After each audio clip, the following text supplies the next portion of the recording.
My last video was about business suits, but we all know that casual coats are practical, don't we? Or are they? For instance, let's start with running shoes. Now this is supposed to be some kind of cross-trainer thing for a bit of running and going off-road down park paths and stuff, but the other day I went for a walk up into the hills and, well, it wasn't particularly muddy or anything. It was just walking through some long grass and it was a bit damp from some rain earlier, and it got absolutely soaking.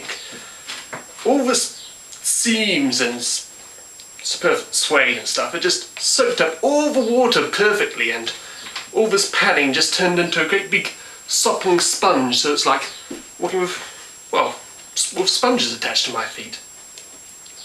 And if we compare it to a traditional shoe, more traditional kind of shoe for example, it's actually a lot more easier to clean up after you've gotten it muddy or wet. It's got less seams and all this buff leather just cleans up easily, and you can polish it up and it becomes quite water resistant. Now,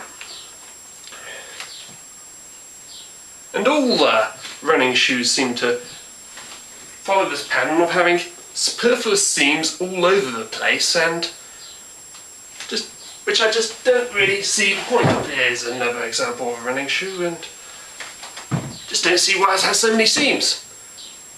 And hiking shoes, a lot of hiking shoes seem to follow this example that trainers show. Look at this, it's got lots of seams and suede, so it's really hard to clean off mud, and it just lets water soak straight through. Now you can get hiking boots which do follow a more traditional pattern, but they tend to be rather over-engineered with extremely rigid soles and rigid ankle placements, so that instead of having, sort of sets your feet at a right angle, so instead of having ankles, it's like sort of having walking on a pair of rather awkwardly shaped stilts.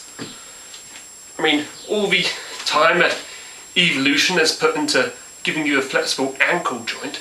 Now apparently, hiking boot manufacturers seem to think that that was all a waste of time, and then the optimum way to walk through the natural environment is instead to have your feet rigidly set at a right angle, so you sort of blunder through the bush and scare away all the wildlife that you're trying to photograph or hunt or whatever it's you're trying to do. Apparently it's to prevent ankle injuries, but instead presumably you'll trip up and break your knee or skull or something.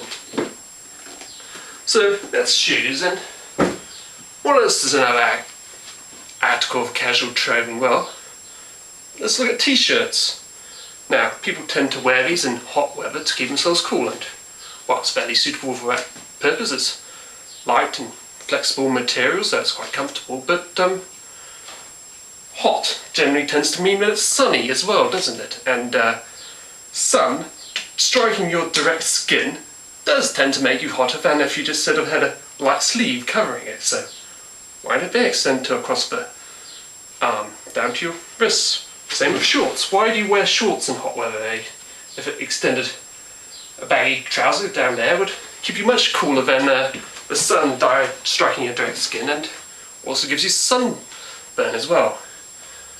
The modern way to deal with sunburn is to put on sun cream, but again that's sticky and smelly and it gets washed off in water, and it gets you quite hot also because it blocks up all your sweat pores.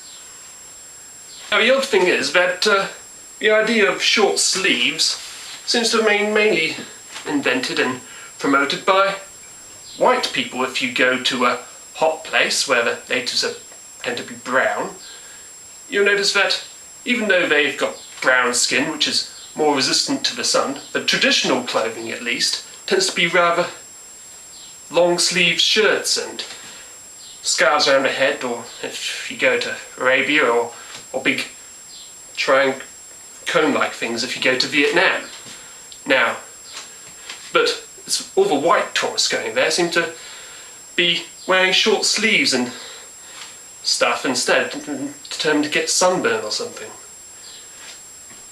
And baseball caps. What on earth is the point of baseball caps? I mean, sure, if the sun's coming down at that angle, it gives your eyes and nose a bit of protection from the sun, but your ears are completely exposed, and ears are quite sensitive. I don't know whether you've had sunburnt ears before, but it's quite painful.